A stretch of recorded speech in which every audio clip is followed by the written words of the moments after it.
Hello students, मेरा नाम है शमा कुंद्रा। ग्राफ थ्योरी की सीरीज में आज मैं आपको एक प्रीवियस ईयर क्वेश्चन करवाने जा रही हूँ। Can there be a graph with 8 vertices and 29 edges.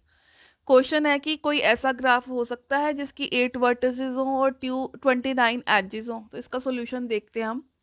We know, हमें एक फॉर्मूला पता है कि maximum number of edges in a graph G with N vertices. अगर एक ग्राफ है उसके अंदर एन वर्टिसेस है तो उसकी मैक्सिमम नंबर ऑफ एजेस होती हैं n into N minus one upon two. So maximum number of edges with 8 vertices. इस ग्राफ में वो कितनी वर्टिसेस कह रहा है? 8। तो हम एज निकालते हैं, सॉल्व करते हैं। तो इस ग्राफ में मैक्सिमम मैक्सिमम से मैक्सिमम 28 एजेस हो सकती हैं। बट वो कह रहा है कि 29 एजेस, तो 29 तो 28 से बड़ा है, मैक्सिमम नंबर से भी बड़ा है।